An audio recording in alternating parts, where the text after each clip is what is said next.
Welcome back, guys, to Tech Time with T. Today I have 2012 Jeep Compass Latitude 4x4, and today I will show you how to do the front brake.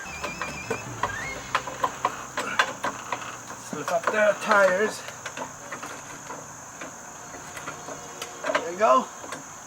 So once you put a jack stand and a jack up, pick up the tires. So once you get the lug nuts, you want to remove the tires to get access to the rotors and the brake pads.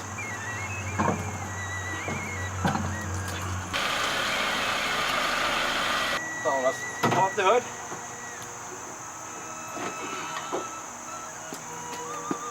We'll pop the hood, and then what you want to do is you want to take out the what they call the brake fluid reservoir cap. So remove the brake fluid reservoir cap. So the next step you want to do is take out the caliper bolt, one from the bottom, one from the top. So I'm going to take out the bottom first, using the 14 millimeter socket and a ratchet.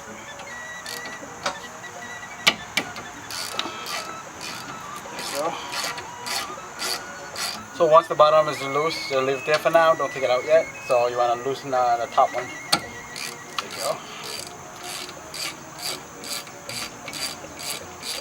So once both of them are loose, you just use your hands and pull them both out. There you go. And here's the other one. One top, one bottom. So when you pull out the two bolt, just remove the caliper. What you do is get a flathead, put it through the hole, and put it between the pads and the piston.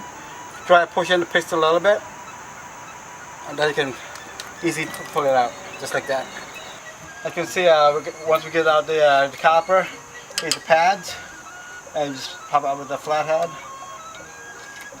Wow, it's pretty bad. Pop it out. It's okay because I am actually changing the rotor as well.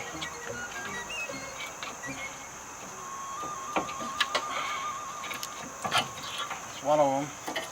Wow, that's pretty bad.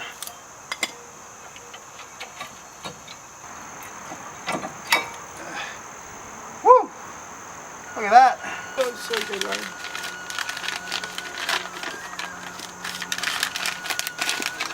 As you can see, we definitely need to change the pads. The pads actually got into like the metal of the backing plate already. As you can see, this is the old one, this is the new one. As you can see, there's a gap right here. It shows like how much the pads is left. And this is like totally empty, it's nice and smooth. As you can see, there's the new pads that are so thick for the pads, and this one like gone, almost to the backing plate.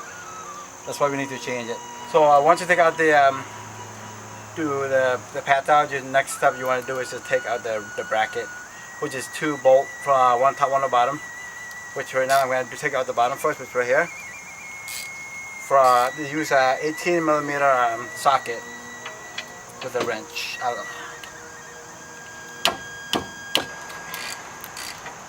18 millimeter socket.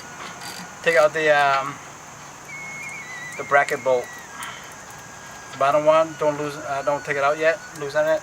Then go to the top one next. As you can see, guys, you cannot use this ratchet and socket because the bolt in its way. Look at that. You can't do it. So basically, this is hold the stud in place. So you cannot use the ratchet and socket. You gotta use a wrench. So we have to use a wrench to remove the top bolt. There we go. It's slower, but it will work. The other one does not work. The bolt is in the way. Once you loosen by the wrench, you just use your hand to take it out. Take out the bolt. One top and one on the bottom. There you go. Here's the bottom one. Take it by your hand. There you go. So once you take out the two bolts, just remove the bracket. Just pull it off. That's all it is. That's all you need to do. And this is what the bracket look like. So once you remove the caliper and the bracket, you just take out the rotors. Nice and easy right there. So I got the front rotors from Advanced Auto. The part number is Y8145706P. Straight from Advanced Auto. So before you install the rotors, what I recommend is get the brake parts cleaner, spray the surface and clean it out with a rag or a paper towel. Because there's a protective oil in it, that's to prevent any rust basically sitting on the shells. That's what I'm doing, just spray it and clean it out, the oil.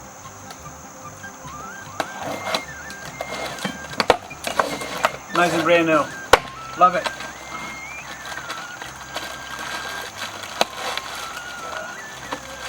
There you go.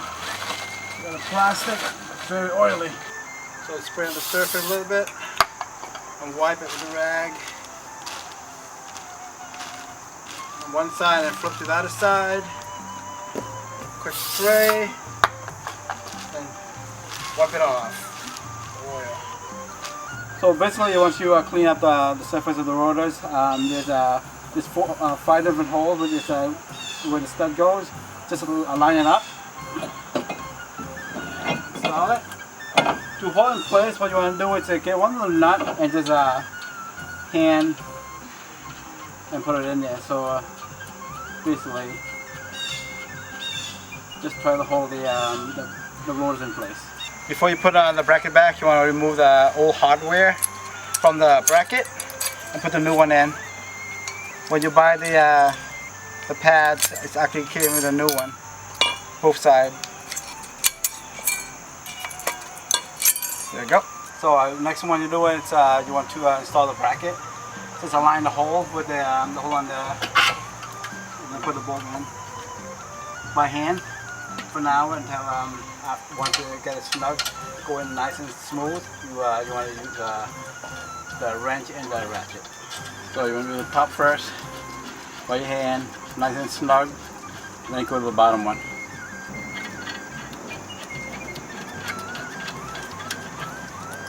So you have access to the bottom bolt to tighten the bracket. Use the 18mm socket and the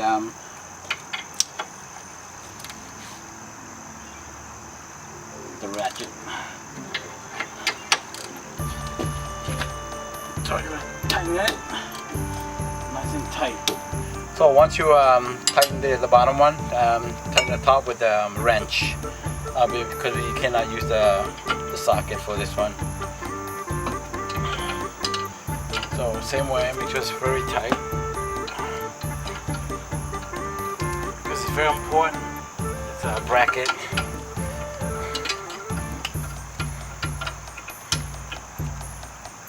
Okay. Tight.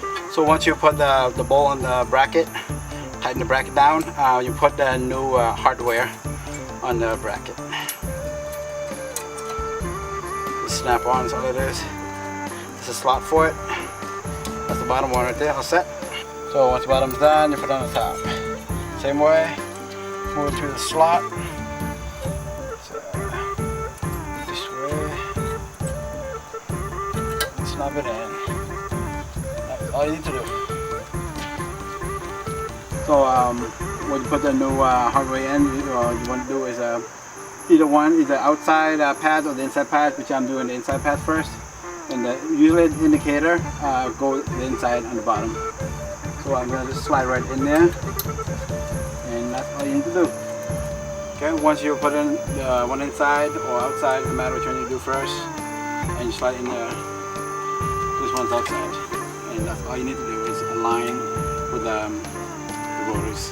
So what you want to do next is you want to compress the piston back in. This one I'm using the old pad tool for support, and then you want to use a pressing tool, where you get it from Advanced Auto or AutoZone or something like that. And also you can actually use the C-clamp if you have a C-clamp, but the pressing tool is probably the best one to use. It's about $20 if you want to get it from Advanced Auto. So basically the pads is support, and then you just try to push it back in, press it in basically. And the reason I took out the brake fluid reservoir cap, and this is the reason, because the piston pushing in, so the fluid's gonna go up there, and that's why you want to take out the cap, so it smoother, so that way the pressure doesn't come back to you when you try to press in the piston. So just push it in. You got it. Nice and slow. And that's all you need. The reason you're doing this because the new pad is very thick, and that's what you want to do. Press in the piston. And that's it. So just take it out. And that's what it'll look like. So once the piston is compressed in, you want to install the caliper. So line up. So just put a line the hole and put in the pin back to hold the caliper.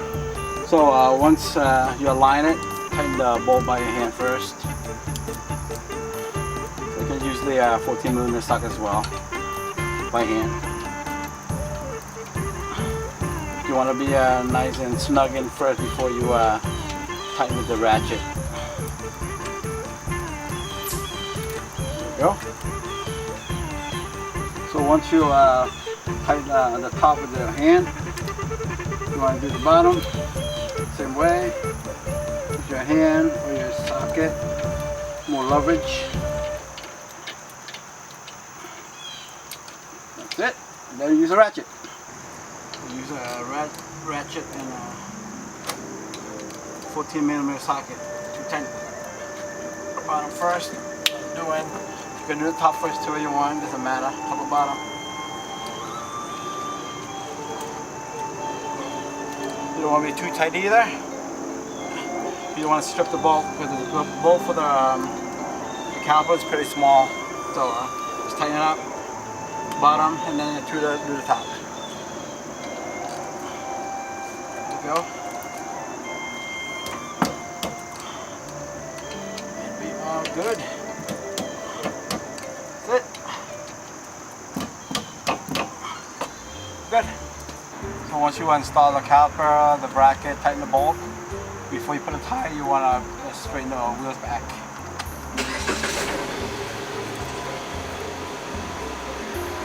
There you go. Before you install the tires.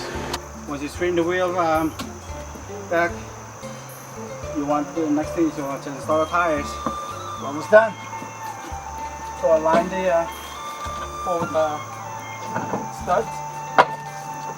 What you want to do is put one lug nut first. So hold it in place. Use your hand.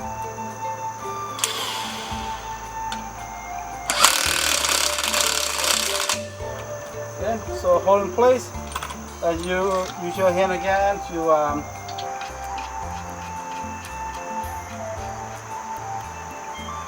hold something. Okay. Going? Yep. So when you put try to tighten by your hand, use the power tool for it. The lug nuts.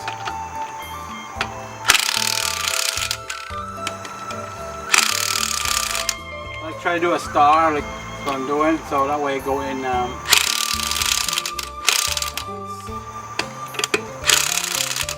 Go.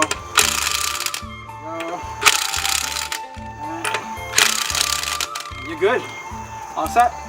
Well, guys, it's a great opportunity right now to check the brake fluid level. Right now, like I can see, it's pretty good. So it's even, like to the max. And what you want to do is just put on the cap, reservoir cap back on. So and then you can pump the brake. We show the piston actually come back on and stopping the brake. Put the cap back on. So you need to go. There you go. So then next we're gonna pump up the brake. So just turn on the car. So you want to pump the brake. Probably first time it's gonna actually go down to the floor, but just keep pumping it. So that way the fluid flow to the brake, to the front one. So you pump the brake. There you go, you can feel it's tight right now, so it's actually working. So just remove the jack stand. Pretty tight. So basically it's actually went down a little bit, that's why it's good to have jack stand. So just pump back up a little bit to remove your jack stand. Once you remove the jack stand, just remove the jack. There you go.